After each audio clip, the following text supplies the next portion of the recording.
আত্রাই নদীর জেগে ওঠা প্রায় ৯ একর সিকস্তি চর ও প্রায় ৮০০ একর বিভিন্ন এলাকার বিলের জমি নিয়ে মারামারি চলছিল যুগের পর যুগ ধরে। কোথাও খাস, কোথাও ব্যক্তি মালিকানাধীন জমি জবরদখল করে আছেন কেউ কেউ।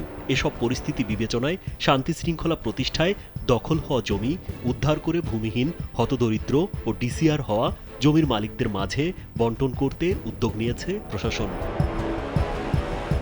মঙ্গলবার এ উপলক্ষে দিনব্যাপী নওগাঁর মান্দার কসব ইউনিয়নের দক্ষিণ চরবালু আত্রাই নদীর চরের পাশে অস্থায়ী ক্যাম্পে গণশুনানির আয়োজন করা হয়। গণশুনানির দিনে অন্তত ২০০ জন কৃষক, ভূমিহীন ও হতদরিদ্র মানুষ অংশ নেয়। ৫৪ ডিসমিল জমি ভোগ দখলে খায়, সেখানে দরখাস্ত করা হয়। করার পরে এমনের মধ্যে আমাকে বললো যে বাবা এটা সমস্যার সমাধান করে দেওয়া হবে। স্যান্ডেলিনা সো, রূপচর্চায় আভিজাত্য। কসব ইউনিয়নের দক্ষিণ চরবালু মৌজায় মান্দার আত্রাই নদী জেগে ওঠা প্রায় ৯ একর শিকস্তি চরের সম্পত্তি রয়েছে। বিভিন্ন সময়ে এসব চরের সম্পত্তি বেদখল হয়ে যায়। বড় মৌসুম শুরু হলে নদীর চরের এসব সম্পত্তির পাল্টাপাল্টি দখল নিয়ে উত্তেজনা দেখা দেয়। বিগত সময়ে একাধিকবার সংঘর্ষের ঘটনাও ঘটে।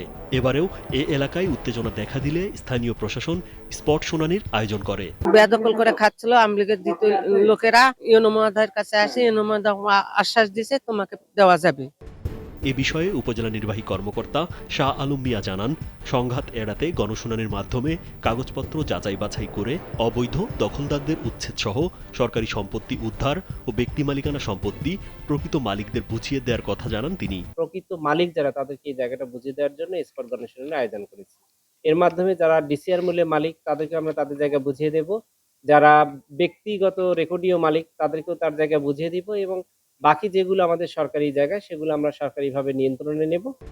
এর আগে মান্দা উপজেলার ভারসো, মান্দা, পরানপুর ইউনিয়ন এলাকার খর্দ, কোসড়া, হাড়কিশোর, কালীসফা, বিল উত্রাইল, মহানগর ও বাকাপুর গ্রামের বিলের প্রায় ৮০০ একর খাস জমি উদ্ধার ও বেহাত হওয়া ব্যক্তি মালিকানাধীন জমি প্রকৃত মালিককে বুঝিয়ে দিতে কাজ শুরু করে উপজেলা প্রশাসন। রাজীব বিশ্বাস, কালবেলা।